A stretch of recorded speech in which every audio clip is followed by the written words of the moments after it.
All right, it's 1:45 and we're just waiting for Mark to be able to start the live session on YouTube. And once he gets that, then we'll open it up. So.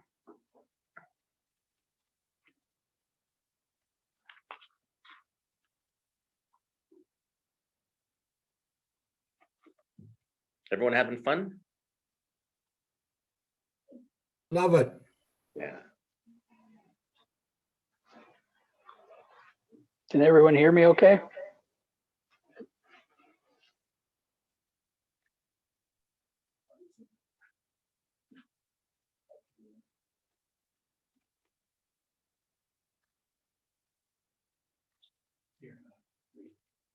Yeah.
Okay, live now on City Hall.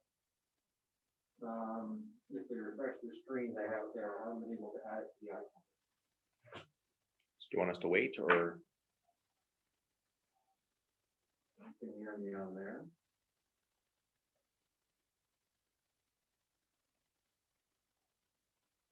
I'll just keep trying to add it. This is where I told people to go. All right, good afternoon, everybody, and welcome to our April 20th, 2020 meeting of Belleville City Council. We gather today under the terms and conditions of a provincial declaration of emergency, and we're all aware of the seriousness of these times. I want to thank our staff for assisting in the setup of this very first ever electronic meeting of Belleville City Council. I also want to thank all members of council for their cooperation and flexibility in meeting under these unusual circumstances as permitted by the provincial declaration. I will call the meeting to order and state that all members of council are present. I am here at City Hall and all other members are present electronically.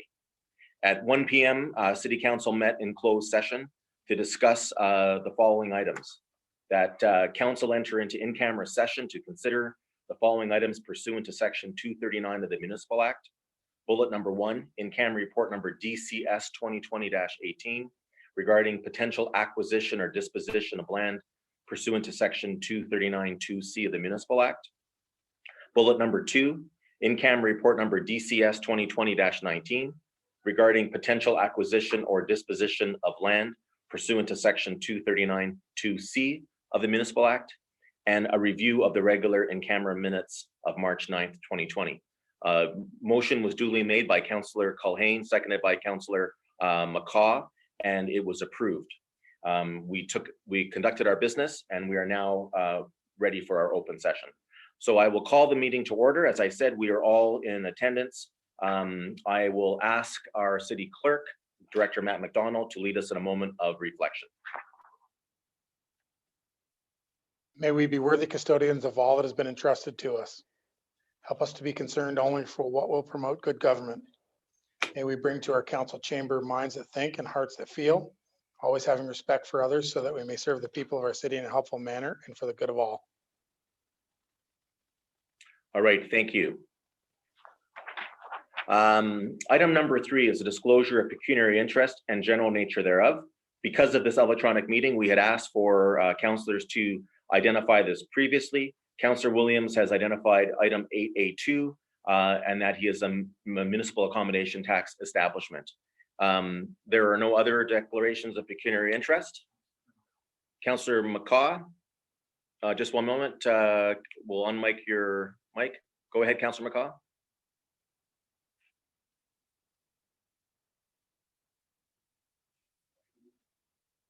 Hello, can you hear me? We sure can. Go ahead, Councillor McCaw. Okay. 8B2 and the ensuing bylaw 2020-86. And And I have bylaw 2020-86. Okay, anyone else?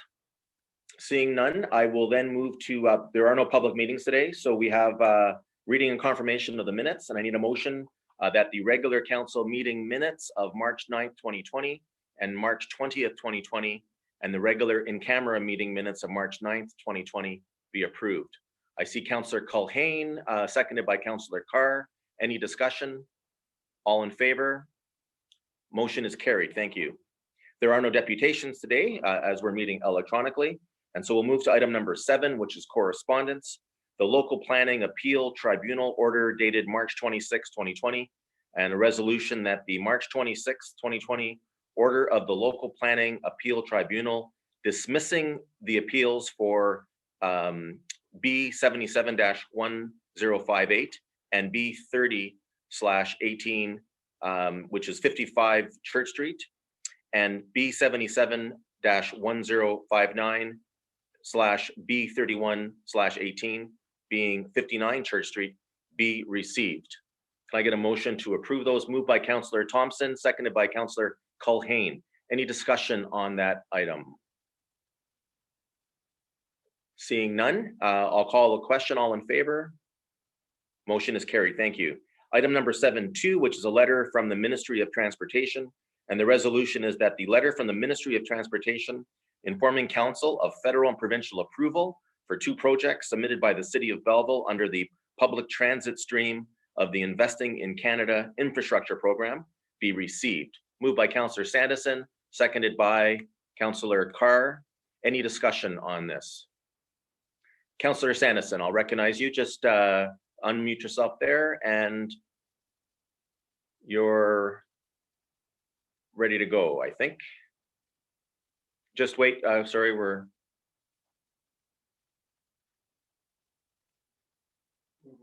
Councillor Sandison, he's.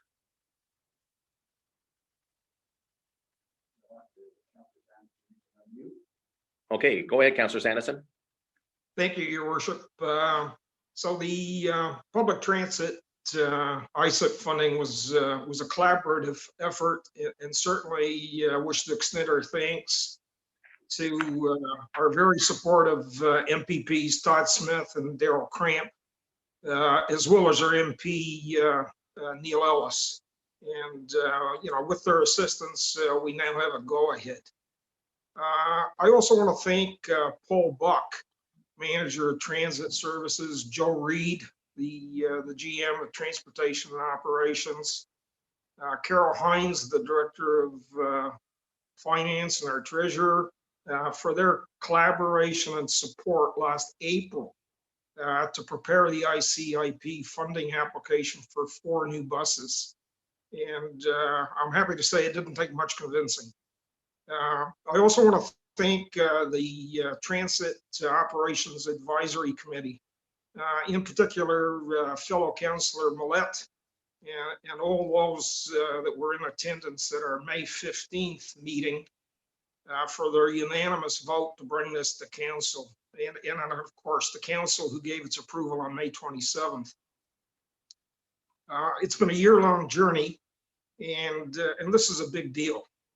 It's been 10 years since the City of Belleville purchased any new buses, and certainly the aging fleet and plans for expansion are hinged on the 4 diesel bus purchase which is on our agenda for approval a little later on.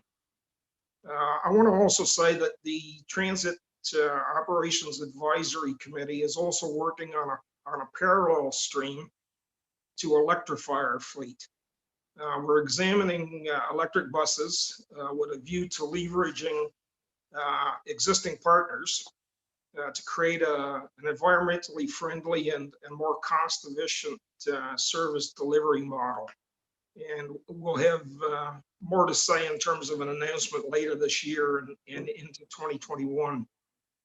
So in summary, better days ahead and better days have arrived for Belleville Public Transit. Thank you.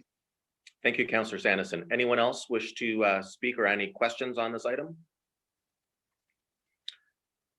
Seeing none, I will call the question. All in favor? Motion is carried. Thank you. And for members of the public who are watching on this very unusual meeting electronically, all the reports that council is discussing is available on the city website under the meeting agendas, and you can see the documentation that we're referring to and follow along if you're interested. We will now move into our committee of the whole, and a motion to go into committee of the whole to hear and consider reports, passing of recommendations and resolutions with myself in the chair. Need a motion moved by Councillor Williams, seconded by Councillor Millette. All in favor? Motion's carried. Thank you. Reports. The agenda shall include under reports items that warrant individual attention from council. And so our first one is 8A1, procedural bylaw amendment, electronic participation at meetings during declared emergency. It is the Director of Corporate Services, clerk's report number DCS 2020-17.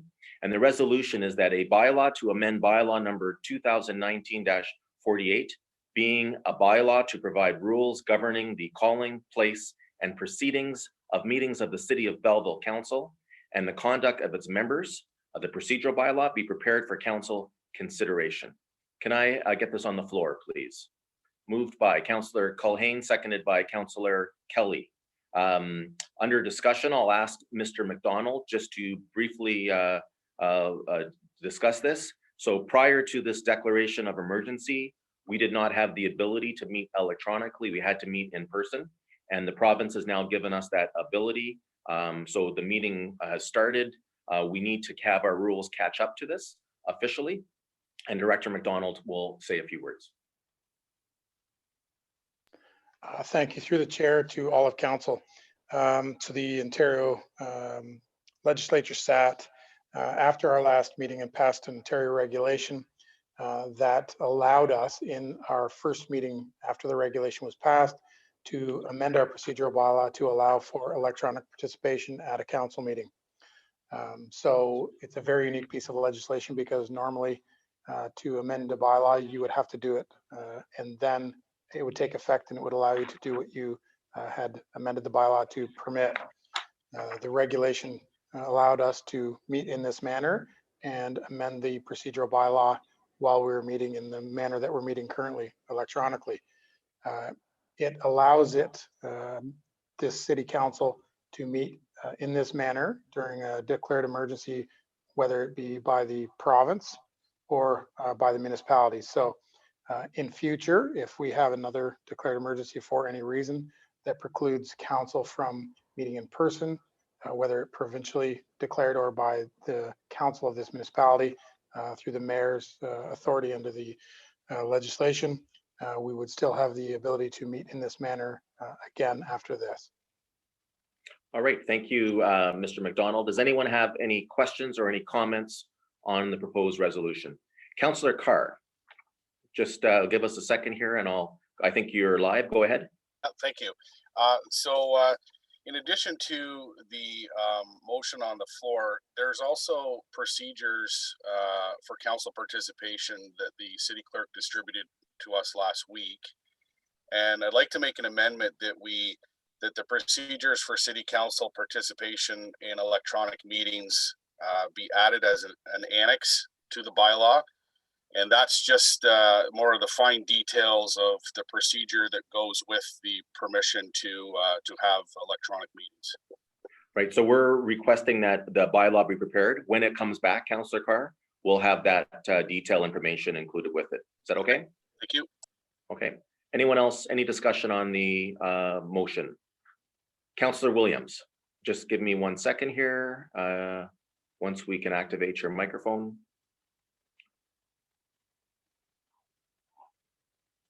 Go ahead, Councillor Williams.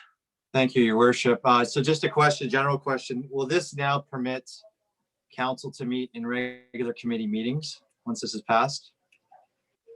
I'll let Mr. McDonald answer that.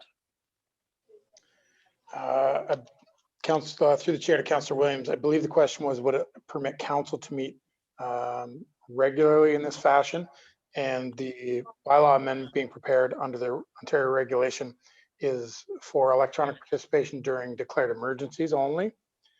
Council could certainly consider a standing amendment to the procedural bylaw for electronic participation in meetings, to have a standing allowance for that. Would be different from this amendment. Okay, and sorry, and the question was, will we be able to resume committee meetings as city business? And through the chair to Councillor Williams, that's something that I think bears a little bit of discussion. I think there is certainly some consideration to recommencing some committees and local boards of the city to do some of the work that we charge them with. The challenge will be ensuring some equity across the membership. We have public members appointed to a lot of our committees. We're asking them to do a lot of work and making recommendations to council.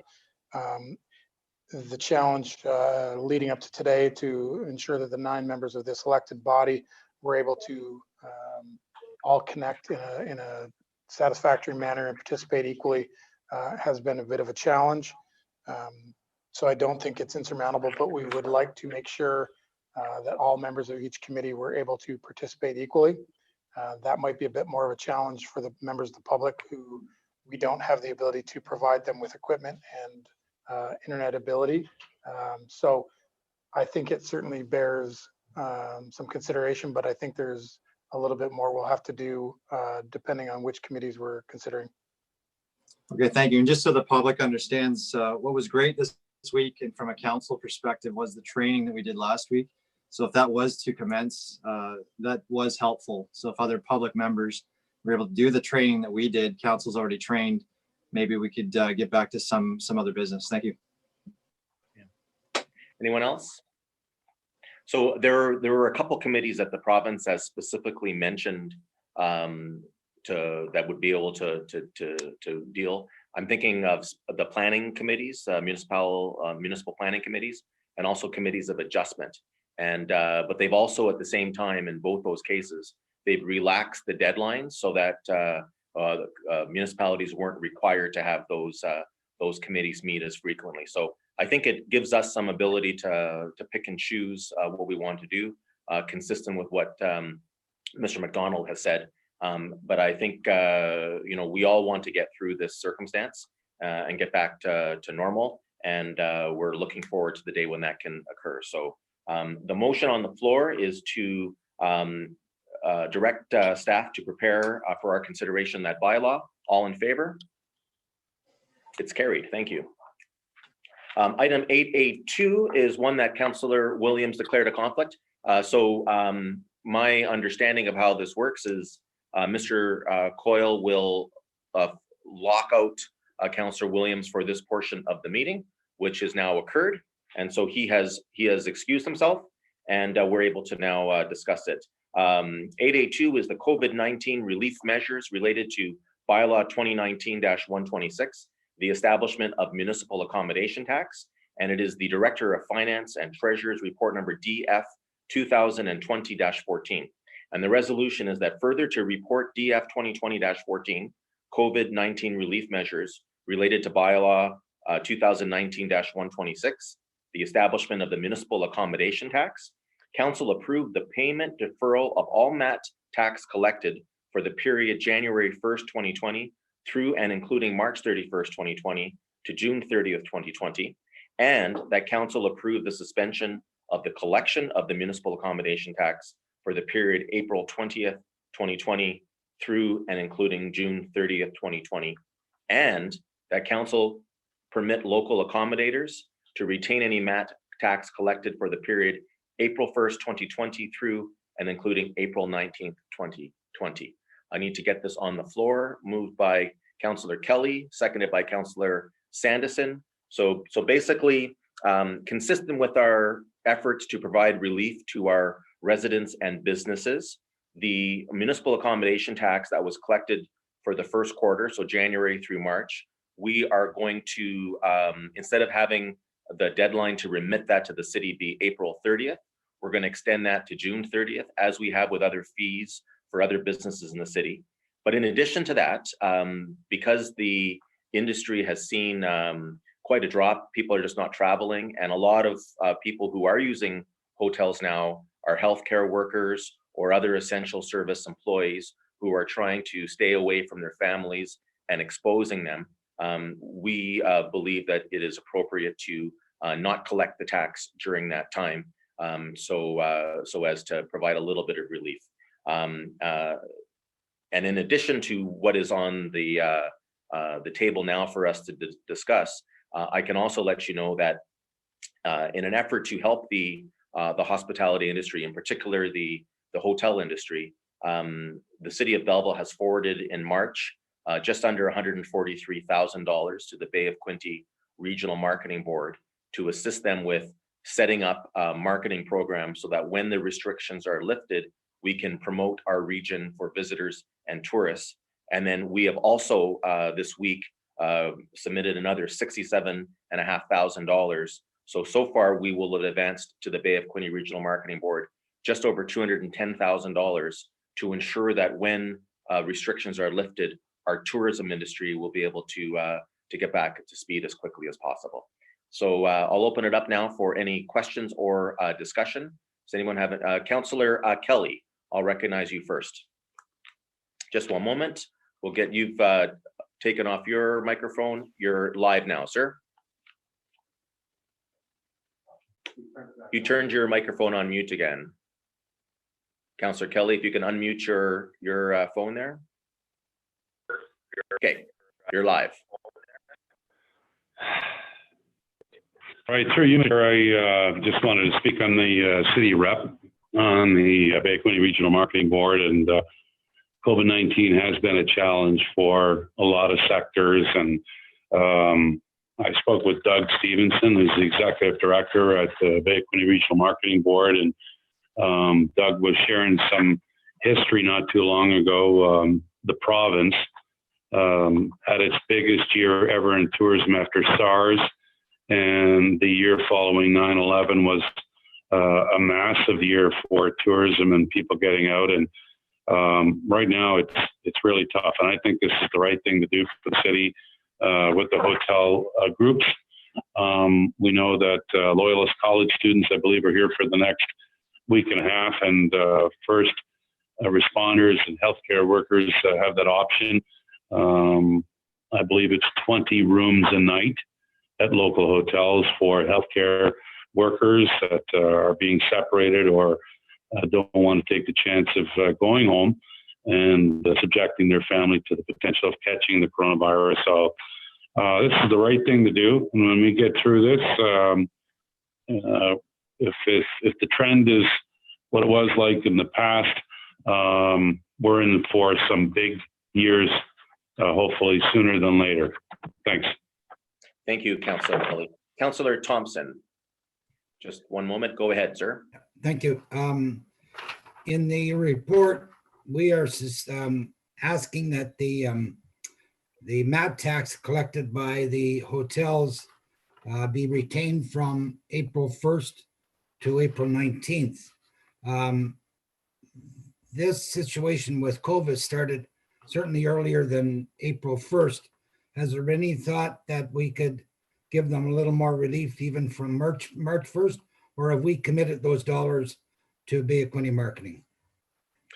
We've committed those dollars to Bay of Quinte Marketing, and we have also, the difficulty here, Councillor Thompson, is understanding when and what the distance is. They've already collected those funds for the month of March, and we've deferred them having to give them to us until earlier than the end of June.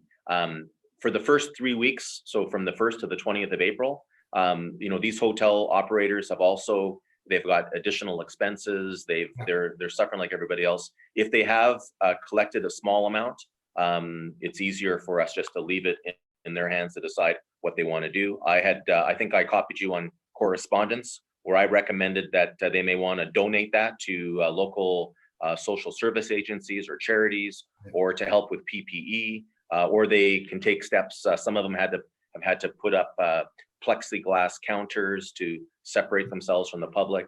There's lots of expenses going on, and that was why we chose those dates.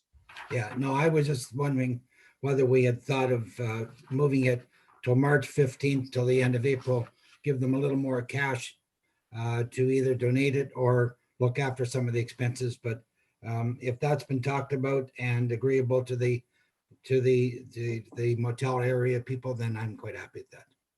Okay. Discussion, anyone else on this? Councillor McCaw, just one moment. If your device, the mute is off on that, and then you're live. So go ahead, Councillor McCaw.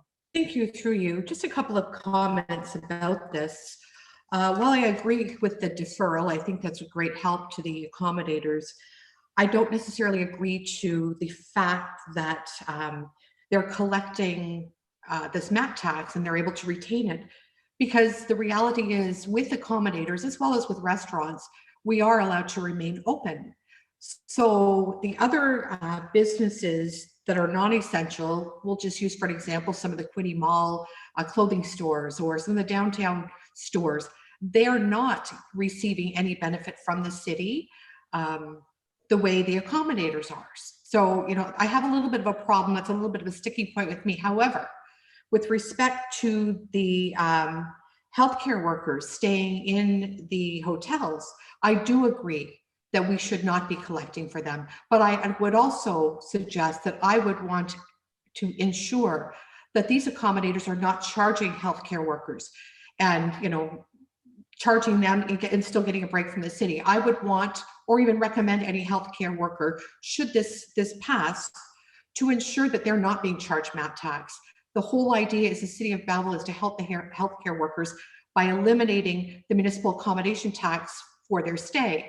I would really not feel good if the accommodators still chose to collect it and retain it for themselves. So this is sort of where I have a bit of a problem. I have concerns that the accommodators may in some manner still try to charge some of this municipal accommodation tax, when the reality is it is what we want to do. We want to help the healthcare workers. All right, well, Councillor McCaw, I would just say that we have the ability to impose a required tax at that 4% rate. We are waiving that for this quarter. There'll be the city will issue a news release, and I'm sure there'll be good coverage so that the public is aware of the fact that we are extending this relief, and that they will be able to ask the properties they're staying at to show them that they're receiving this benefit. Certainly our intention is not to vacate this 4% and allow it to continue to be collected and retained. It's saying that we don't agree that first responders, that frontline workers, that essential services would be paying the municipal accommodation tax. So I'm sure everyone will cooperate, but your point is duly noted. Anyone else on this item? Seeing none, I will call the question. All in favor? It's carried. Thank you. We will just get Councillor Williams to return to our virtual council chamber. Mr. Coyle is getting that done. Councillor Williams, welcome back. Thank you. Item 8A3, Investing in Canada Infrastructure Program, Public Transit Stream, Bus Purchase, Manager of Transit Services Report number MT 2020-01. And the resolution is that Section 15, Request for Tender of the City's Purchasing Bylaw number 2017-234 be waived, and that the quote from Nova Bus Canada be accepted for the purchase of 4 new Nova LFS 12-meter transit buses in the amount of $2,418,009.47 plus $314,341.23 HST for a total amount of $2,732,350.70, and that the mayor and city clerk be authorized to sign the acceptance agreement on behalf of the corporation of the city of Belleville, and the city clerk be authorized to affix the corporate seal. I'll get that motion on the floor, moved by Councillor Sandison, seconded by Councillor Culhane. Discussion. Anyone have anything they'd like to ask or to say on this item? All right, Councillor Sandison, it's your motion. I'll recognize you first, and then Councillor Williams. Just one moment. We'll get you. Go ahead. You try. Go ahead, sir. Thank you, Your Worship. As I mentioned earlier, it's a pretty exciting day for public transit. And so my only concern is the delivery interval that's been quoted in the 12 to 14 months. And so I've already shared some thoughts with CAO Bove on how we might advance delivery, and if approved, I'd like to get started on that right away. Thank you. All right, Councillor Williams. Just give you 1 second there. I can get myself, no problem. Thank you, Your Worship, and tip of the hat to the Transit Committee and to everyone involved. That's great news. And I think that's 10 years. I didn't know that was 10 years from the last bus, so that's really impressive. Just a question, I think on the original budget, we had, this is gas tax revenue for the city share of about 840. So just confirming that that's going to now be 888,271. That's coming from gas tax revenue, is that correct? Yeah, did you direct that question to staff before, or is that because the report's author is not here and neither is Director Hines? Well, Mr. Bove, would Mr. Bove know? We don't know that. Again, this was why we asked members of council if they had any questions about any of the reports to direct them directly to staff, because we're short here. So we don't have an answer for you today, Councillor Williams. The choice we will have is to either table the item or approve it without that information. No, well, I am seeing it. It is provincial gas tax reverse fund of 846. So what I'm just getting at, Your Worship, is it's an increase of 40,000. Something you'll hear from me lots today is just on being cautious with finances. I think this is a great initiative. I'm just confirming that from my belief in reading that, it seems to be 40,000, still a great deal. We've got a lot of funding here. Thank you to the provincial and federal governments for chipping in. And that was my only question. Thank you. Okay, thank you. Councillor Millette, I saw you raise your hand. If you just want to make sure your phone is ready to go and we will lift, you should be live now, sir. Yes, and I think this was what Councillor Sandison was referring to earlier, where we're going to come back at this again. I just was going to say the last go round on this earlier in the meeting, on behalf of Councillor Carr and myself, the 2 members of council on that committee, we're grateful for our senior levels of government. But if I could just ask Councillor Sandison as chair for the public, who again, I just wanted to underscore the fact that the electric coaches that we are considering, we're still as councillors and members of that committee, the advisory committee, getting questioned quite regularly by some members of the public why we're not putting a bigger push on right now for electric coaches. And maybe if Councillor Sandison could expand a little bit on the economics of that decision at this point, because I know we are all cognizant we do eventually want to move to that model, but if Councillor Sandison, and I'm sure he has a ballpark anyway of those financials. Yeah, and just before I ask Councillor Sandison, I can tell you that as the city representative on the Alexicon board, which is our electrical utility, the Alexicon is actively looking at providing services for municipalities to electrify their fleets, including transit. And this is an active item that we're looking for. I hear as well from people saying they would like to see us purchase electric buses. The deal that we have with Nova Bus Canada to be able to buy buses at a reduced price is restricted to the size of bus and the fact that it's diesel. But we are very interested in the electrification to replace those. Councillor Sandison, do you want to talk about the math between purchasing currently now electric buses versus these diesel ones, as well as what infrastructure we would have to make that possible? If I can ask you just one moment, we'll activate your mic. I think your device, Councillor Sandison, is muted. So go ahead there, sir. Thank you. So thank you to Councillor Millette for the question, and certainly we looked at it a little while back, and the numbers haven't changed substantially. An electric bus was in the range in the order of about $1.2 million versus fully dressed diesel bus at about 800,000.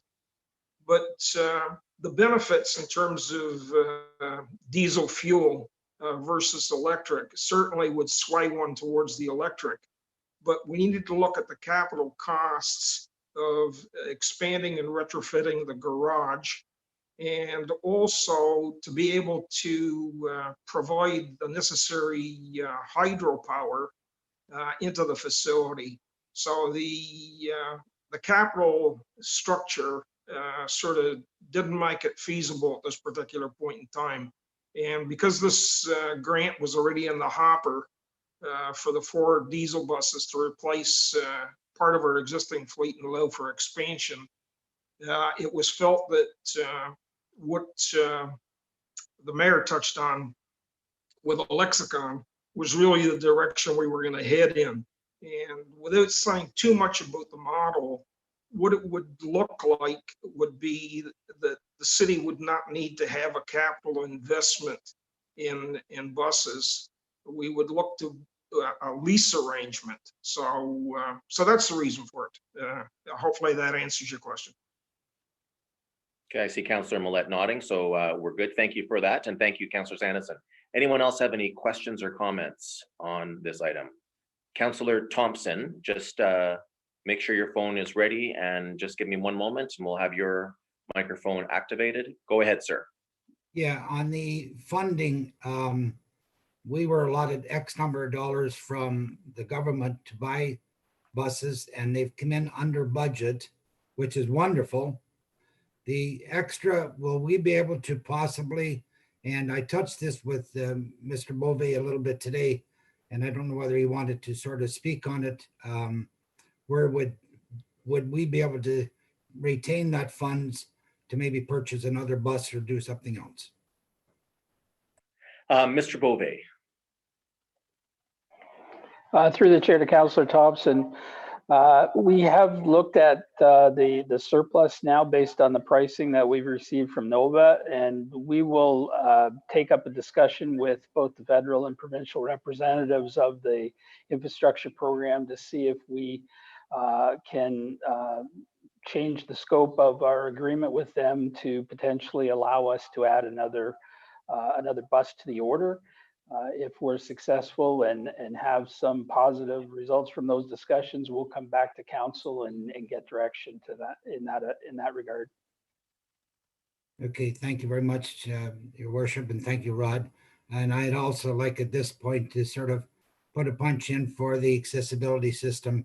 If the transit people are looking at that in the future, maybe of that, some of that funds being used towards the accessibility system. So thank you very much. Great, thank you. Anyone else, any questions or comments on this? Seeing none, I'll call the question. All in favor? Motion carries. Thank you very much. Moving on to consent items. Council may adopt consent items by one motion, but prior to consideration of such motion, members may request that specific items be removed from consideration under such motion, and council shall consider such items individually. So I will go through the order on my screen. Councillor Thompson, do you have any items you'd like to pull? 8B1. Thank you. Councillor Culhane. No, thank you. Thank you. Councillor McCaw, Just the 8B2 for the notice of interest. your conflict, yes. Okay. Councillor Kelly.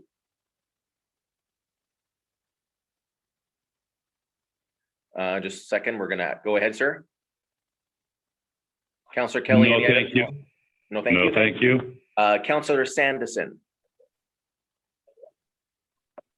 No, thank you. Okay, thank you. Councillor Carr. No, thank you. Okay, Councillor Millet. No, thank you. Councillor Williams. No, thank you. That was very well done. Like that was the toughest one we've had so far with this new format. So thank you. So a motion that the following items be approved with the exceptions of 8B1 and 8B2. Moved by Councillor Sanderson, seconded by Councillor Thompson. All in favor, it's carried. Let's deal with 8B1, which is an encroachment agreement for 273 Front Street. The Senior Project Manager's report number ENG 2020-03. And the resolution is that a bylaw to approve and authorize an encroachment agreement pertaining to 273 Front Street between the Corporation of the City of Belleville, Park Provisioners, Barbershop, and Haberdashery, and Cloth Builders Holdings pursuant to Parts 2 and 3 of the Municipal Act 2001 be prepared for council's consideration. Can I get a mover and a seconder? Moved by Councillor Culhane, seconded by Councillor Thompson. Councillor Thompson, you had asked this one be pulled, so I'll recognize you first. Yeah, thank you very much. Just a question, and I spoke to Mr. Beauvais again today, so I approached this earlier. I just wanted to make sure, and Mr. Beauvais was going to check in, make sure we've looked at the accessibility issue with the people coming out in front of the sidewalk, so that I want to make sure that our accessibility lady has been consulted with it, and I asked Mr. Beauvais. All right, Mr. Beauvais. Through the chair to Councillor Thompson. Yes, we certainly consult with our accessibility coordinator, particularly in the downtown, with a number of patios that have been established, and like this one are proposed. We want to make sure that the AODA standard of 1.5 meters clearance is provided around the patio on the sidewalks, so that members of the public can maneuver around that safely and not have to enter the street at all. Thank you very much, and it's certainly great to see entrepreneurs coming out in their street and providing some new excitement downtown as we open up. So thank you, Mr. Bay, and thank you, Your Worship. Thank you very much, Councillor Thompson. Anyone else want to have any questions or speak to this? Seeing none, I will call the question. All in favor? The motion's carried. Item 8B2, Councillor McCaw has declared a conflict, so Mr. Coyle will separate her from the meeting for a few moments while we discuss it. I'll just. Okay, 8B2, the encroachment agreement for 225 Dundas Street East. And I should just mention that I see that Councillor McCaw is now left the meeting for her conflict. Senior Project Manager's report number ENG 2020-07. And the resolution is that a bylaw to approve and authorize an encroachment agreement pertaining to 225 Dundas Street East between the Corporation of the City of Belleville and Fixed for Life Pet Services pursuant to Parts 2 and 3 of the Municipal Act 2001 be prepared for Council's consideration. Can I get a mover and a seconder, please? Moved by Councillor Millet, seconded by Councillor Culhane. Any discussion on this item? Councillor Kelly, just one moment. Is your device ready to go? And we'll have to unmute yourself there, Councillor Kelly.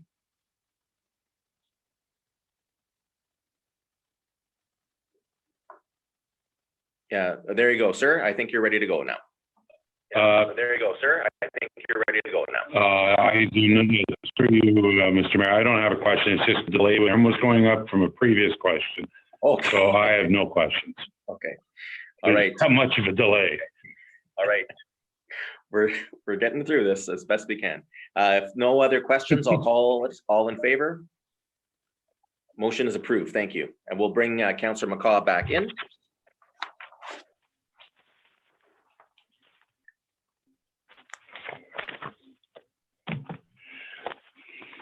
All right.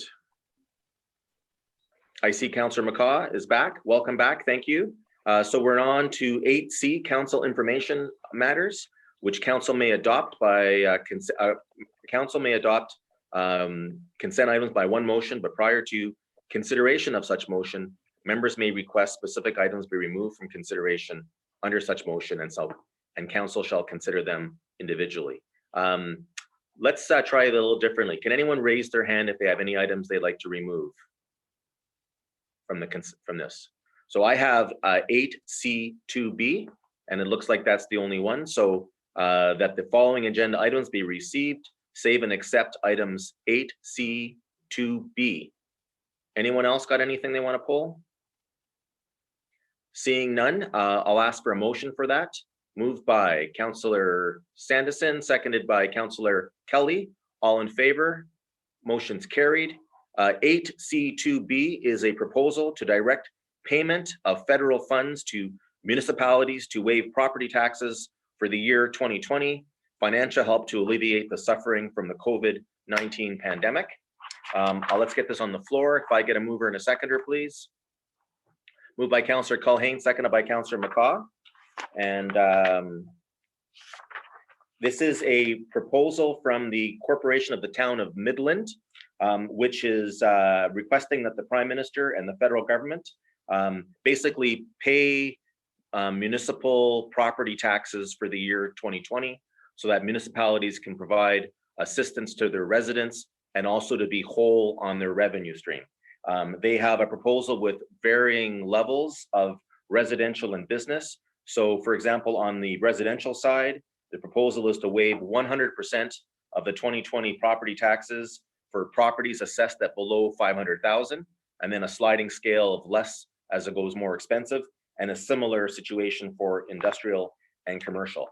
We do know that we will have a revenue hole in all municipal budgets. I have spoken with our federal and provincial representatives. They're aware of this. They have not been able to make a decision on how they're going to assist municipalities, but they assure me that there will be assistance for municipalities. But I think this is an excellent way, particularly where the federal government has the most fiscal capacity to assist, and I hope that we will support this. Anyone else have anything they'd like to say on this resolution? Councillor Carr, I'll recognize you just as we'll wait for the microphone to go active. Go ahead, sir. Thank you. Just a question, and I don't know if you've done the math on this, but does anybody have any idea what that total bill would be if you're asking the federal government to essentially pay either 100% or 50% or 25% of certain property values? That seems like an infinite amount of money, and in addition to that, I don't know the constitutionality of the federal government getting involved in the property taxes of a municipality, which we know we're creatures of the province, if you will. Any idea on how much that is in total? You're asking me, Councillor Carr? Yeah, I'm assuming because you had suggested that it was a good idea. So I'm just wondering if I understand you're looking at it through the lens of our local municipality, but as everybody points out time and time again, there's only one taxpayer. And I know with the announcements that the federal government has made over the last couple of weeks, and the province making the same as well, there's going to be a big bill reckoning. So I'm just wondering what the estimation might be here. Well, Councillor Carr, I can tell you that it is a very large number, but it is no larger than 75% of payroll that the federal government is offering for assistance or the other business relief. For me, this is more about making the point and reminding the federal government that they have a responsibility to also ensure that we are able to not make this crisis worse. There has been a number of municipalities that are suggesting that they should be allowed to operate with a deficit. British Columbia has permitted their municipalities for the 2020 and 2021 years to operate in a deficit situation. There are other cities. Ottawa is losing about $1 million a day in revenue. We have other municipalities, unlike Belleville, that are having a They don't have reserves to draw upon to get them through this crisis. And the city of Toronto is in a whole different situation there. So I think the point here is that I'm not expecting the federal government is going to consent to this request, but they do have to step up and help municipalities also. The local level of government is the most important to everyday people's lives, and we cannot be left out in the cold. So that's the reason why I'm supporting this. I realize that it is a significantly large number and that it is unlikely to get approval, but this is what we do with these resolutions. We send them up the flagpole and we see what happens. Does that satisfy your question? Yeah, that's fine. Thank you. Thank you, Councillor Carr. Councillor Culhane, I'll recognize you next. Go ahead. Thank you. Thank you, Your Worship. I support your support. I don't expect that this would ever come to pass. However, I agree with your points completely. And the people who pay the bills, the middle class people, essentially, it would be nice to see some recognition for the burden that they're also carrying, especially those on the lower end of the income scale in that middle class. Those are our people, that's our community. And let's run it up the poll and see what happens. Thank you. Thank you. I've got Councillor Thompson next. Just we'll activate your microphone, Councillor Thompson. Go ahead, sir. Thank you very much, Your Worship. I asked when I seen this on the agenda, my concern was asking the federal government to pay property taxes for everybody.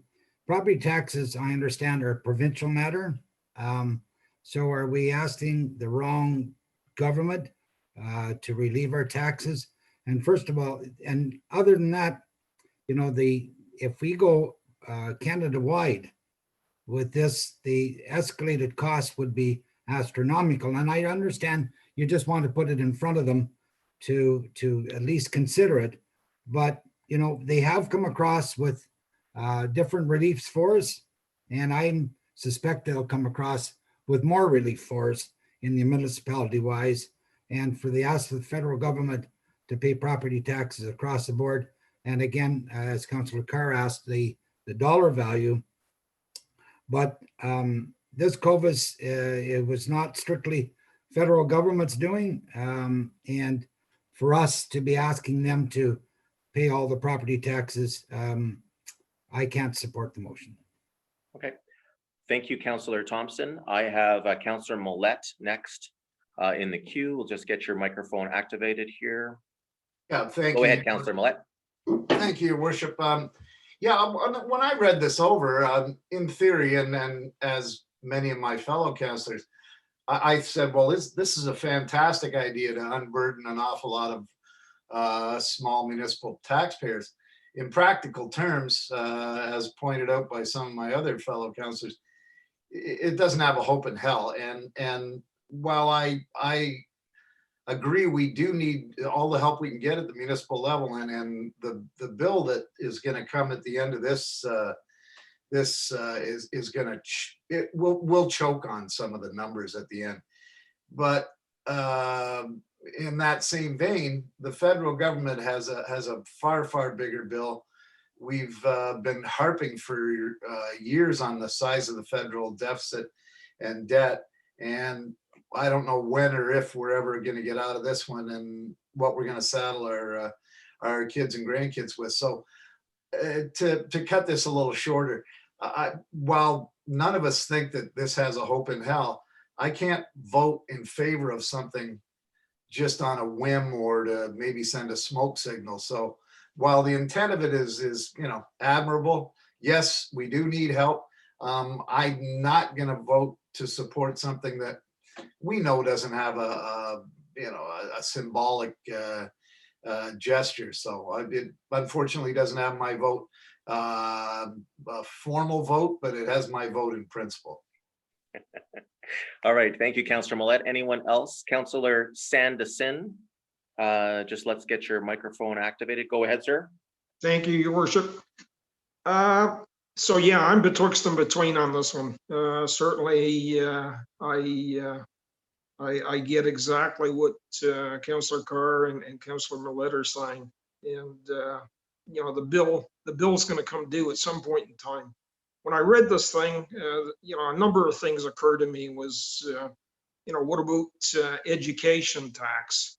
You know, what about GST? What about HST? What about personal income tax, right? So it's, you know, so where does it end? And to me, when I reconsidered it, I thought it was a reasonable request to put forward and support in that, as others have said, the municipalities, and we're the front line, just like we've got the frontline health workers, we're the front line at the municipality. And at the end of the day, we're going to need help. And there's only two pots that can provide that help, and that's the province and the feds. So I certainly will support it. Thank you. Thank you. Councillor Williams, we'll just activate your microphone. Go ahead, sir. You always do. Thank you, sir, your worship. And yes, I certainly, the merit of it is admirable, but the realism is not. I cannot support it. However, a couple of questions. One, your worship, have you had discussions with any Eastern Ontario municipalities yet who have actively looked at budgets and dare say have gone through an operating budget yet to look at what's happening right now? I have not had a conversation with anyone that's gone through their operating budget. We're all concerned about the fiscal hole. The Eastern Ontario Mayor's Caucus a week and a half ago discussed this very issue. And we've all had conversations with the provincial government. They recognize that something has to be done. They have not decided it yet. The word that I received from our MPP was that the house is on fire, and right now they're trying to put the fire out. They will look at how we're going to rebuild and repair afterwards, but right now we've got to put the fire out. They did say, I got a message from the Minister of Municipal Affairs asking us to do a very good job of tracking all of our COVID-19 related expenses, police, emergency, and whatnot. And then we'll take a look at it. One of the challenges we have, and I know that council received basically a verbal summary of the areas of concern without figures, is that we're just now in a month into this effort. We are starting to see March totals, which is for a partial month.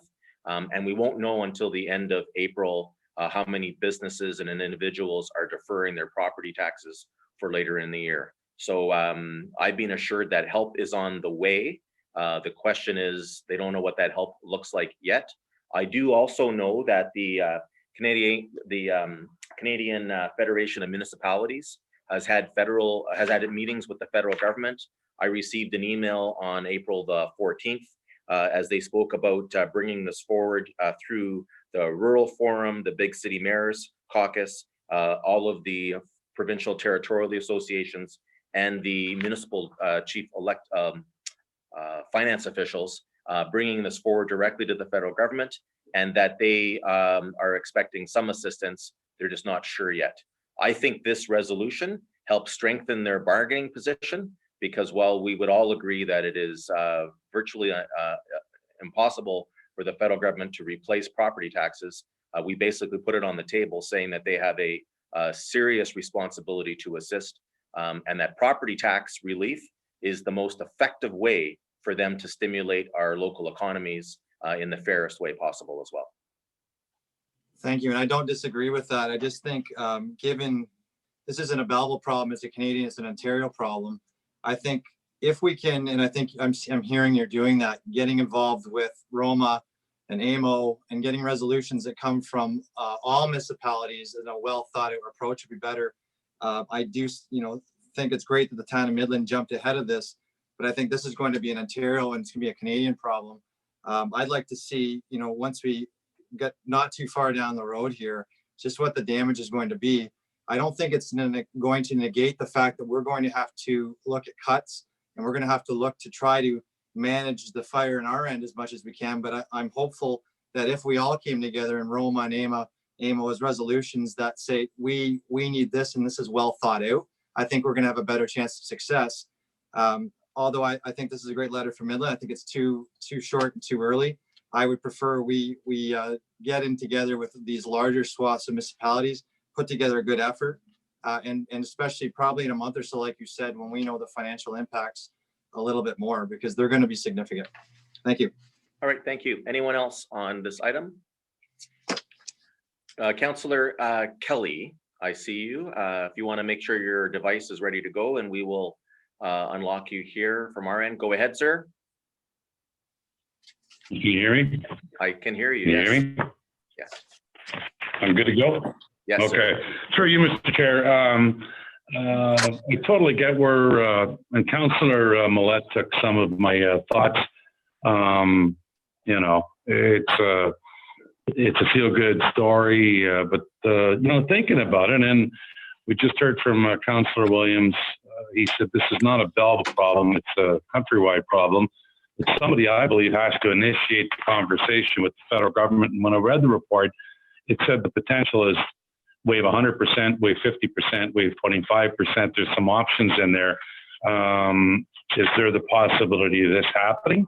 It might be slim and none, but when we look back at what the provincial and the federal government have done, we know that they've helped out the tourism sector, business, people with job loss has received extra funds, education, province now buying laptops for students that don't have that capability to study online. So the government has had to become very creative with the challenges in front of them. And I spoke to a gentleman yesterday in this area, Joe Reed, that turned 100 years young. And I was talking to him and I asked him, have you seen anything like this? And this is a World War II vet. He was in the Navy in Canada. And he said, there's been nothing like this in Canada since he's been around for 100 years. And globally, we've been devastated. And I see it and hear it every day. And is it practical that the federal government will give us money? Probably not. But I give Midland kudos for starting the conversation. And maybe it's nice that it comes from a smaller municipality here in Ontario and not always from Toronto or the bigger centers where it's their idea. So, you know, the feds just might be there. Maybe they'll alter what their options are. I think it's worth the ask and remind them the importance that the federal government still plays. And this has been unbelievable for people. And we have a long road to get out of this. And if the feds can help, I think it's worth the ask. All right, thank you. Anyone else? Seeing no one further, I'll call the question. All in favor? Motion is carried. Thank you. 8D, rise and report. I need a motion to rise and report. Moved by Councillor McCaw, seconded by Councillor Culhane. All in favor? It's carried. We'll move to item number 9, our bylaws. So we will have we will do this by number again. So first reading of bylaws. Okay, yeah, Councillor McCaw, you had a conflict on item number 86. 86. So what we'll do is we'll deal with that one first, if that's okay with everybody. So we'll excuse you. Mark will, Mr. Coyle will take care of getting you to exit the room. I see that Councillor McCaw has left. So we will deal with first reading of bylaw number 20-86, the bylaw to approve and authorize the execution of the encroachment agreement dealing with fixed for life pet services. Moved by Councillor Culhane, seconded by Councillor Sanderson. All in favor? It's carried. Second reading of bylaw number 2020-86. Can I get a mover and a seconder, please? Moved by Councillor Thompson, seconded by Councillor Millet. Any discussion on this item? Seeing none, I'll call the question. All in favor? Carried. And third and final reading of bylaw number 2020-86, moved by Councillor Sanderson, seconded by Councillor Carr. All in favor? It's carried. Thank you. We'll get Councillor McCaw to rejoin the meeting.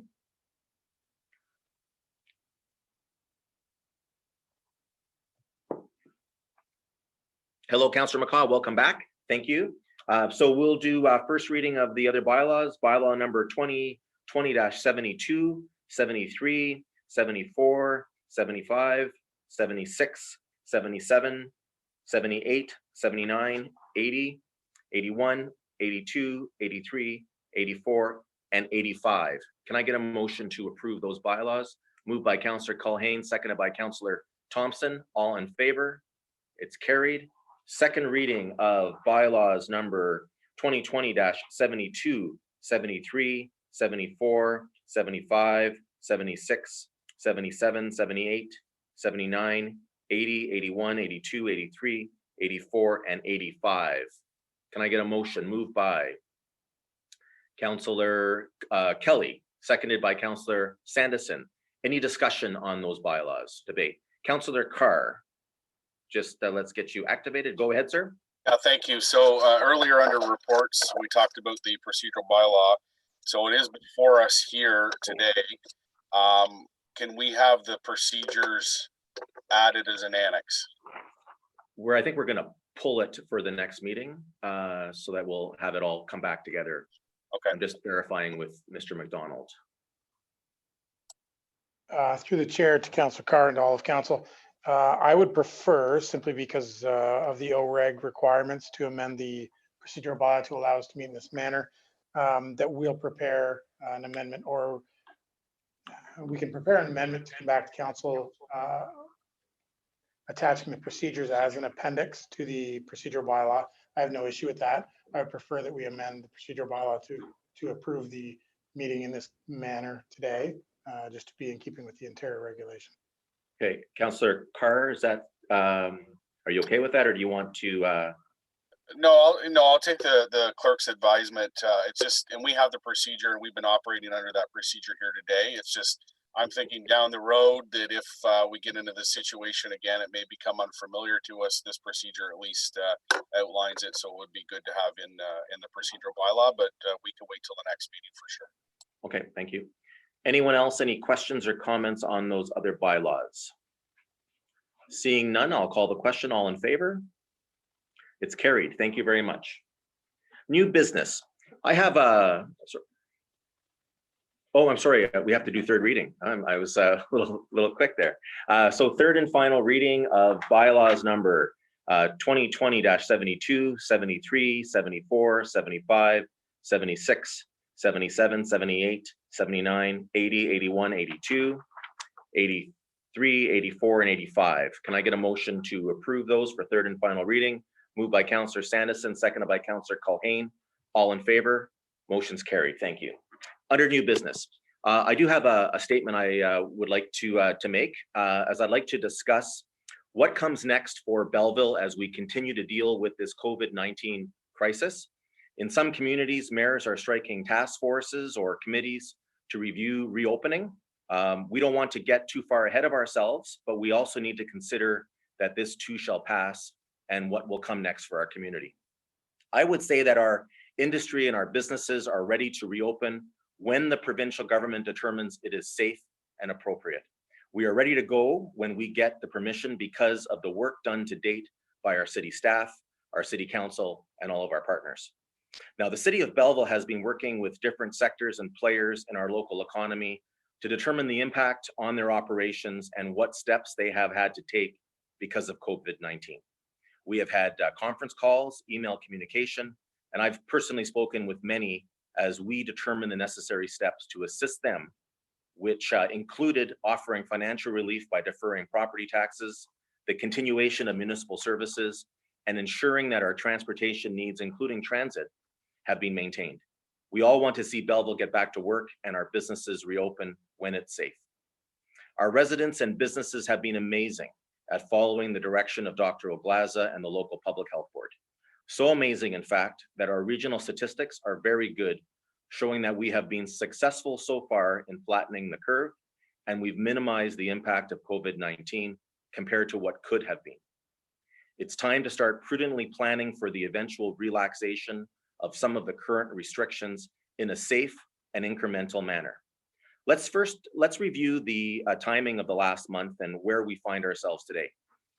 It seems like such a long time ago, on March the 12th, when Premier Ford announced that following March break, Ontario schools will be closed for an additional 2 weeks. On Friday, March the 13th, I was briefed by city staff regarding the recommendation that March break programs at the Quinte Sports and Wellness Center and Glenmore for students be canceled so that parents and guardians could make appropriate plans for their children. That recommendation was approved and included program cancellation at the Belleville Public Library. On Monday, March the 16th, a meeting of the Emergency Control Group for the City of Belleville was convened, where we decided to close all municipal buildings to the public, to make arrangements for the continuation of City of Belleville services for residents and businesses, and a number of additional steps to support our community. And then on Tuesday, March the 17th, Premier Ford issued a province-wide declaration of emergency, and since then has issued multiple orders determining essential businesses, directing resources to frontline workers, restrictions on group sizes and social distancing measures, among others. On Friday, March the 20th, 1 month ago today, Belleville City Council met and delegated certain powers for 90 days to CAO Bove and Director of Finance Hines. Since that time, we have taken additional steps as per the requirements of the orders contained in the Provincial Declaration of Emergency, and we took numerous actions to relieve the financial stress on residents and businesses. The federal and provincial governments have announced several programs to assist various sectors of the economy and individuals and businesses. Every level of government has been working hard to bring effective relief during this time, and I want to personally thank our members of Parliament, Neil Ellis and Derek Sloan, and our members of the Provincial Parliament, Todd Smith and Daryl Cramp, for their work and for this assistance. So for the last 4 weeks, we have been reacting to COVID-19 to the best of our ability. We must continue to take the steps to ensure this virus does not spread and to protect those who are vulnerable. But we must also begin to consider the normalization of our affairs and how to restart our community. Our economic players have taken numerous steps over the past 5 weeks, including employee layoffs, closing operations, changing their production to produce PPE, and maintaining businesses that provide essential services. They will be able to recall employees and reopen their operations when it is determined by the province of Ontario that it is safe to do so.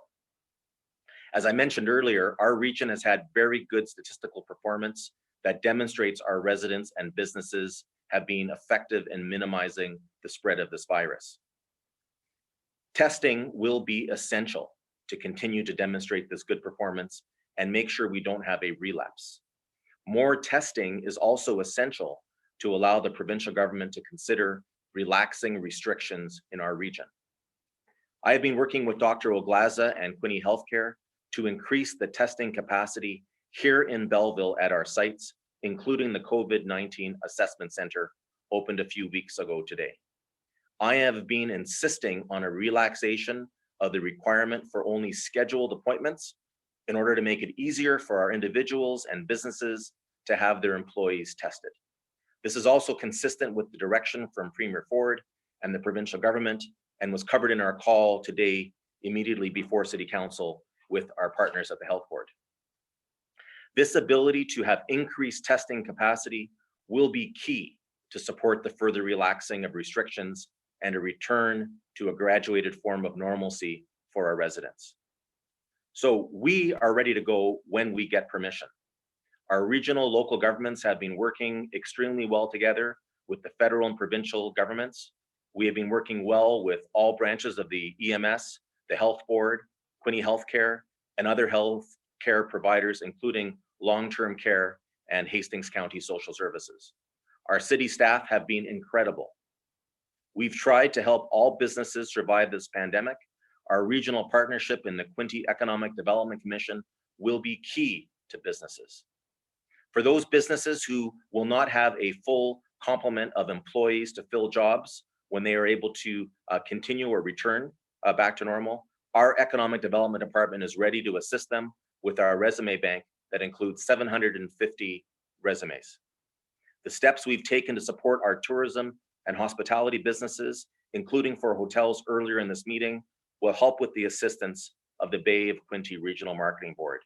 As I said earlier, $210,000 has been given from the City of Belleville to the Bay of Quinte Regional Marketing Board to allow for comprehensive marketing to help those businesses restart. Our residents and businesses have taken this issue extremely seriously and have done a great job in flattening the curve. They have made great personal sacrifices, and we have seen amazing examples of community, including residents volunteering by providing PPE and looking after each other. Our work is not done yet, and we need to continue to be vigilant, but we can now start to look at the future when we can be rewarded for our sacrifice. We don't need a committee to do this. When the time comes, we are ready to go. I have two other items of new business. I just want to announce that effective immediately, we are imposing a 2-bag limit on garbage without tags. Last month, we did not want people having to go to grocery stores or corner stores if they were suffering from COVID-19, and we were not requiring people to put bag tags on their garbage. We've done that for the last month, and effective immediately, we will now be limiting that to 2 bags maximum without tags. We continue to have the 10-bag limit if people have tags on them, but if they don't have tags, we're limiting it to 2 bags per property. And then I just wanted to also cover off on parking enforcement. We have relaxed our parking enforcement to allow people not to have to worry during the winter restrictions. We allowed overnight parking, and we've allowed people to park without paying in certain areas. But I want to remind residents that they cannot illegally park at any time, including this area. So parking on sidewalks, parking in emergency zones, parking in places that are not safe continues to be illegal and will be enforced by the city of Belleville moving forward. Does anyone else have any new business items they'd like to bring up? Councillor Williams. Just let's get you activated here. Go ahead. Got it. Thank you, Your Worship. And just to speak from the economic development side and surveying we're doing, and just as a councillor talking to businesses, unlike much of Canada and a lot of other municipalities, the businesses are facing some tough times. We've seen with surveys up to 40% of businesses laying off people, 50% seeing significant or more impacts to their business from coronavirus. And just again, as you've mentioned, and you had some good points, we have to be ready to reopen when the province and the feds are. At the same time, get ready to reopen. But there's nothing we can really do from an economic development side on that until we hear from the province and the feds. However, there are some things that we can do as a municipality now, helping those businesses that are open and the ones that are trying to make their way through this crisis. I have a couple of recommendations. One is a Buy Locally Owned campaign with some meat on it that focuses on businesses that are open, focuses on those businesses, and it's communication, making sure that as a city, we make sure our residents know what businesses are open and trying to help them out. Number 2 is to assist businesses with e-commerce support. No business is going to be operating the exact same as it did 2 months ago. And if this goes further than the next couple months and into next year, that's going to be very true. I think as a city, we can help with some e-commerce support, help businesses to digitize. Downtown Belleville just did that. If you haven't seen that yet, just to the public, shop.downtownbelleville.ca. Incredible storefront. They've opened all the shops online, so you can buy your wares and frequent downtown Belleville online on that site. There's other restaurants that do takeout. They just need help with communication. And I think it's a general list of just who is open and how can we assist them. It's almost an anti-Amazon campaign. And third, I think what we can really do is just make sure that we're there as a support for business. Karen Post is always at City Hall. You can call City Hall. But definitely when it comes to all these acronyms that the federal government's come out with on different funding, there's a lot of different supports. I can tell you, I read it every day and we see it and you still are confused of what is all out there.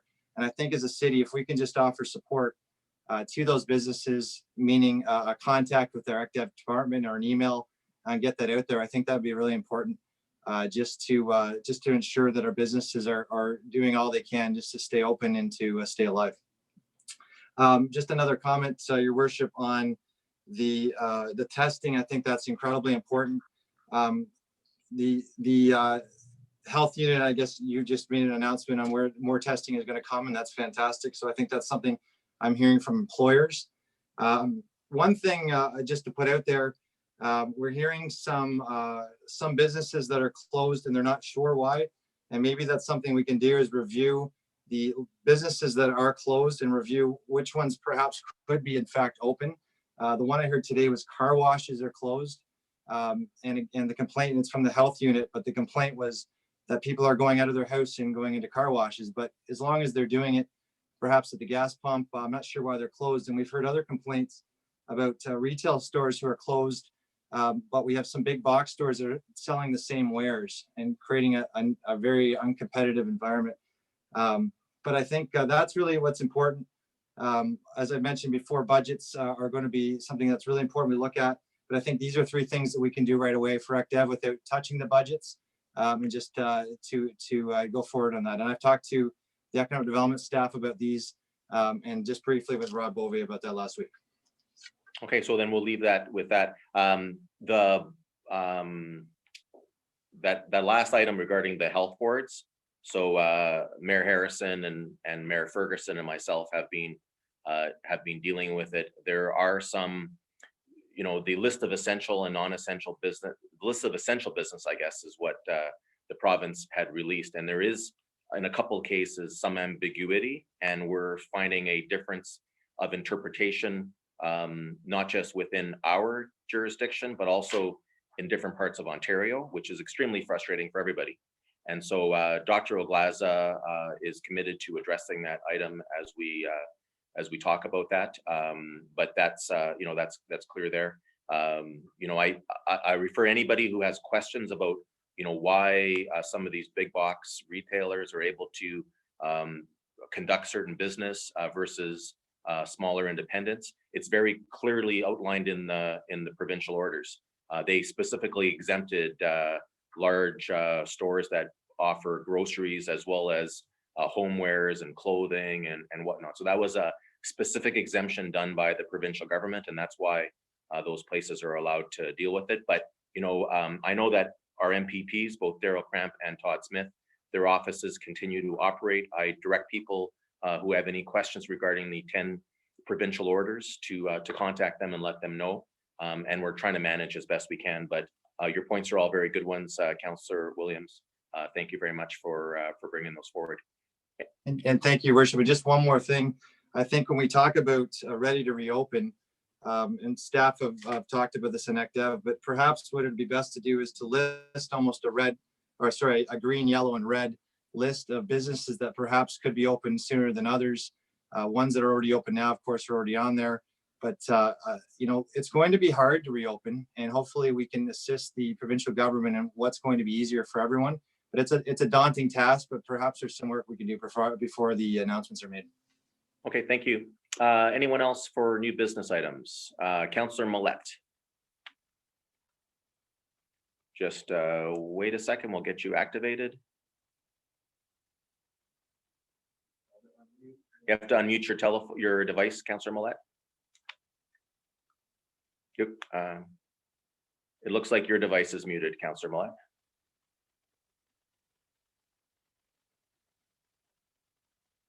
My audio, there we go. Now you're good. Thank you very much.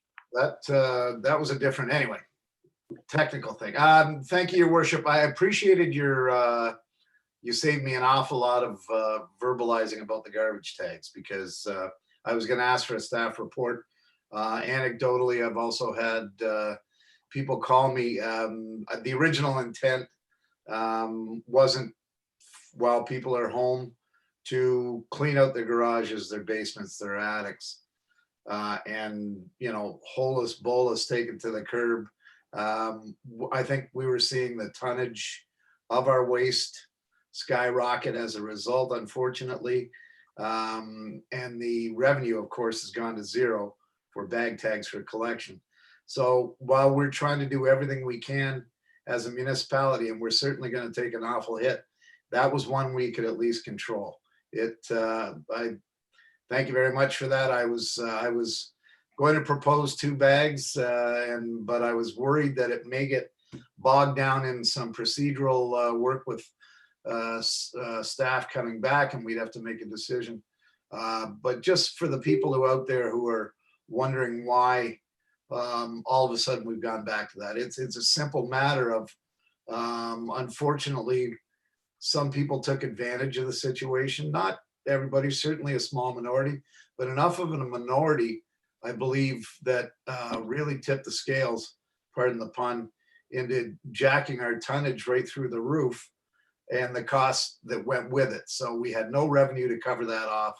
And it's just one way that we have of being able to control our finances, because at this time, municipal, federal, and provincial money is leaking like a sieve from all directions. Understandably, we do what we have to do, but that's one way that we can control those costs. So thank you.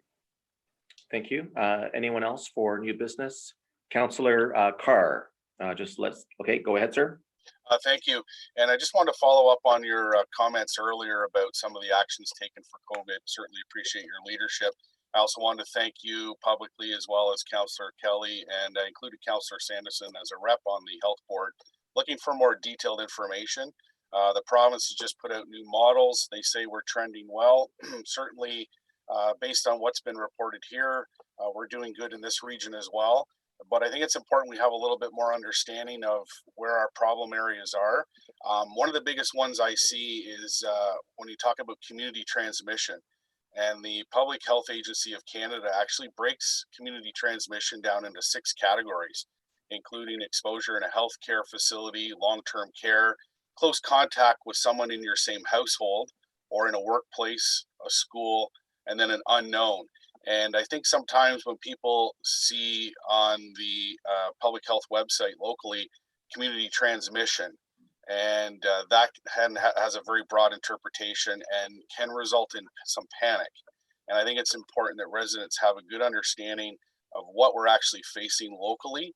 And I think we're doing a fantastic job based on our statistics so far. And certainly, I know we've been all following these different models, but I appreciate the fact that you've reached out to public health. They're looking at trying to expand some of their public reporting that they're able to do, which will mirror some of the provincial and federal reports. And it'll give us a better understanding of what we're doing in our region. And I think that kind of ties in nicely with what you're talking about in terms of where you see our city moving forward. We're going to be able to have some more data that's going to be able to explain it in greater detail, which will be able to make decisions that we have to do much easier. So I just want to say thank you to the 3 of you. Thank you, Councillor Carr. And I think we have to also thank Dr. Oglaza and all the staff at the Prince Edward Hastings Health Board. Councillor Kelly and Councillor Sanderson are our reps, but they also have been at the front line of this pandemic, and they have been overwhelmed. To their credit, they have listened to the suggestions and the recommendations that have gone to them, including yours about more detailed information. I recall back at the early days where they weren't updating their website as regularly as it should. They weren't doing it on weekends, and people were being frustrated because, for those with that are in the vulnerable categories, the high risk categories, that's very, very important information, and they were concerned. So, I think they've come a long way, and they still got some distance to go. But the more information that we have, the more testing that we get, further demonstrates how seriously our residents and businesses have taken this, and what a super job they've been doing in flattening this curve. And that will be our ability to see some relaxation. And so, it's not over yet. I want to stress to people, we still are in a very vulnerable position, and we need to ensure that we're careful and we continue to follow the direction. But one day soon, if we continue to follow that direction, we'll be in a place where we can relax some of it. So thank you very much, Councillor Carr. Councillor Thompson, let's get you activated here. Go ahead, sir. Thank you, Your Worship. First, I want to thank you for your dedication during this pandemic, leadership. Also want to thank the health board because they've been very diligent about it, but also want to thank the stores. Because when you go into stores today, they're very diligent about making sure there's safe distance. I hear complaints from people. They don't want to keep the safe distance at times. but because of the dedication and employers, and I heard one employer and a person walked by my house the other day, just ripping one of the businesses apart because they weren't allowed in because they were supposed to be using a cart, and that person didn't want to. And that's the dedication we're getting from our employers to make it safe. So I really like the idea of more testing, but I just want to give you thank you. Our area has been extremely well planned for this, and we can come out of this. My one question at the end though, the parks. When we open the parks, are they controlled by the province or will we make that decision? Well, I can tell you, Councillor Thompson, that we were ordered by the province to close all public spaces, including our parks, our playgrounds, our boat launches, all those areas. So depending on how the province begins the relaxation of some of their measures, I foresee those being some of the first ones that people, as long as they continue to practice social distancing, they'll have a chance to sort of take advantage of them. I know Councillor Carr last week, and I believe Councillor Millette and Councillor Sanderson are on Quinte Conservation, and I know there was some discussion regarding the Frink Center and the fact that people were not allowed to use the trails there. You know, look, we understand this is very difficult for a lot of people. I will speak a little later about mental health, but you know, if you have a young family and they are cooped up, particularly if you have a small home, it becomes really difficult. And our trails and our sidewalks continue to be open, but my goodness, if you were practicing social distance, people would love to be able to use those facilities. So there is a resolution at the City Council of Kingston for tomorrow evening, which actually requests the province to begin the relaxation of some of those green spaces. But I will let them make the decision. You know, we've had to be very careful, but I think we all hear you, and we agree with you, and it'll be up to the province to decide when we're able to allow people to use them again. Thank you very much. All right, I have Councillor Kelly. Let's get your device. I see a Councillor Kelly. Let's get your device activated and we'll get you turned on here. Go ahead, sir. Thank you so much. Thank you. I just wanted to mention a couple of things too, and the leadership by Mayor Panchuk. You've done a great job from the get-go, keeping us all in the loop and all the residents of the city of Belleville. And thank you for that. You've been highly visible with media. Your videos that you're sharing on a weekly basis, 2 or 3 times a week. Knowledge is a good thing, and people need to feel safe. And when they see leaders like yourself relaying that information, there's a sense of calmness that comes with it.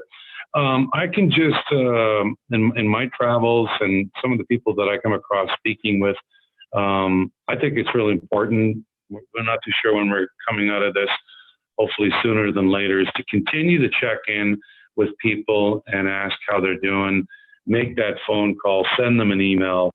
And I know there's a reminder for all of us to check in with the seniors in our city, but it's not just seniors either. There's lots of people that are living alone, or a single mom or dad with young children. The teen has been turned upside down, and I think it's still an adjustment period. And I've heard stories too where young people working at grocery stores getting yelled at by people. I don't think it's the intent of the individual to yell at our high school students that are working there. I just think it's frustration, and it's getting to us. But you got to remain calm and respectful, and we'll get through this. And I feel for the grandparents out there that haven't had a chance to see their grandkids. But in the last 4 to 5 weeks, a lot of grandparents are learning the value of social tools as far as the different platforms they can connect with their grandkids. So we've seen a change in there. So all I can, just want to remind everybody in the city is to stay connected to the people you know, check in on them. And I do want to give a shout out to Dr. Glaza and his team as well at the health unit, all the health workers, frontline workers, all the responders doing their thing. And for those who are working, keep doing what you're doing and stay safe. Thank you very much, Councillor Kelly. Anyone else have anything under new business they'd like to raise? All right, thank you. We'll move to motions. There are no motions today. Any notice of motions? Seeing none, we'll move to announcements. I would like to start off by announcing that the flag at City Hall will be lowered to half-staff today until Friday afternoon in memory of the lives lost in Portapique, Nova Scotia, starting with RCMP Constable Heidi Stevenson. I understand from Councillor Carr that there were 2 off-duty Correctional Service of Canada employees. There were many other Canadians that lost their lives, and there are some that are injured. Our hearts go out to the community and all of Canada, as this is now the largest mass killing in Canadian history, and it is so unfortunate on so many levels. I want to recognize the very challenging work that the RCMP, which is the provincial police force in Nova Scotia, have to do now because of this pandemic and the changes in society because of COVID. They are having difficulty finding out if there are additional victims of this situation. So I know that all of us extend our sympathies on behalf of the city of Belleville. We will be lowering our flag at half-staff later today. I'd also like to proclaim that the month of April is Cancer Awareness Month in the city of Belleville. Cancer is something that affects all of us. Please donate to the Daffodil campaign this month online if you are able to. I would like to also proclaim April 22nd as Earth Day in the city of Belleville. April 22nd this year marks the 50th anniversary of Earth Day. We in the city of Belleville will be planting an additional 50 trees this year to recognize this 50th anniversary. There are also many things that we can do from the comfort of our homes. I encourage everyone, you can start your own vegetable seedlings or build a garden bed. The Belleville Public Library has put together an amazing resource on their website at www.bellevillepubliclibrary.ca, highlighting gardening, electronic books, courses, and much more. I'd also encourage people to commit to reducing your food waste. Visit the City of Belleville's website at www.belleville.ca following today's meeting for more information on ways to reduce food waste in your everyday lives. You can also listen to an eco-minded podcast. Zero Waste Countdown is a locally produced podcast right here next door in Tynedonega Township that is packed with useful tips and engaging content from experts all around the globe. And lastly, as a number of people have already done in Belleville, you can organize a garbage pickup with your household. Litter is especially visible this time of the year, and collecting garbage along trails and sidewalks when out for a walk is a great way to make a difference while keeping active. However, we ask you to remember to wear gloves, use a garbage picker if you have one, practice physical distancing of at least 2 meters apart from others, obey posted signage, and stay out of our closed parks. Keep things moving while using city trails, and wash your hands with soap and water as soon as you get home. Residents can visit Earth Day Canada's website at www.earthday.ca/earthday@home, spelled out, for more ways to celebrate at home. And that information is available on the city website. We will also be sharing tips and tricks each day of Earth Week from April 22nd to the 29th on ways you can take simple yet positive action for the environment as part of your daily life. Stay tuned to the City of Belleville's Facebook page for more tips. It's also my pleasure to declare May the 8th Victory in Europe Day, recognizing the success of our Canadian forces during the Second World War. The chimes at City Hall will ring at 7 p.m. to recognize this anniversary and to promote peace throughout the anniversary. A quick update on COVID-19. I know I addressed it in my statement under new business, but you know, this past month has been a fast-paced, rapidly changing environment in our city, in our province, in our country, and around the world. The world has changed, and we have witnessed mass devastation in different parts of the world due to the COVID-19 virus. The loss of life and economic disruption has been substantial. The province of Ontario, through the 10 orders included in the province-wide declaration of emergency, has put in place several strict regulations to enforce public safety. Bylaw enforcement staff of the City of Belleville and the Belleville Police Service members are working around the clock to enforce these regulations to protect the safety of our residents. It has been 1 month since Belleville City Council last met, and the city we live in looks a lot different than it did. The snow is gone, our community is much quieter as residents stay home, and numerous businesses are closed. And this is all being done to protect our community. We must stop the spread of the virus however we can. Please be mindful of members of our community who are more vulnerable to COVID-19 than others. We are all in this together, and I thank you for your cooperation. I do want to pass on some heartfelt thanks.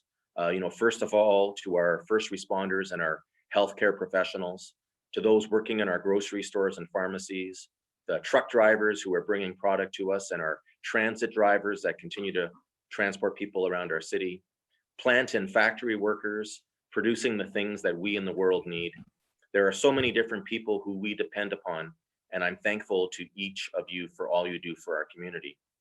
I also want to take a moment to thank our amazing city staff who have risen to the occasion and are handling the changing circumstances with professionalism and compassion for our fellow residents. We have never dealt with something like this before, and the key is for us to remain calm, stick to what we do best, and remember that this too shall pass. Residents and businesses in Belleville can count on their municipal services.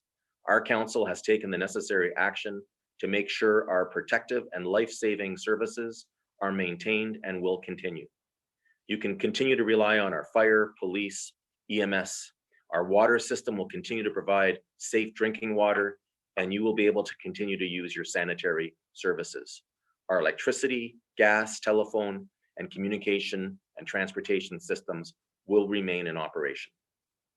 To our healthcare heroes, thank you for all you are doing on the front lines, providing care for those who need it the very most. This is a scary and uncertain time, and I would like to thank everyone working in public health and the healthcare world for the sacrifices they make for others as we navigate through this pandemic. I want to thank our social service partners, including our partners and staff with Hastings County, as we continue to assist our vulnerable community. In particular, I want to thank those continuing to provide meal programs. I want to thank the Grace Inn for continuing to operate as they assist those suffering from homelessness. And I thank the United Way for their new program, which offers grocery shopping for our housebound seniors.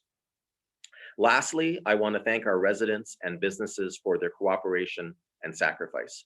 I am truly inspired as I see the countless individuals cooperating with the federal and provincial orders. I know this sacrifice is great, and many have gone without so much. I also know that many have lost much more than can ever be made up. My message today is clear. While the world gets through the impact of COVID-19, you can count on the City of Belleville.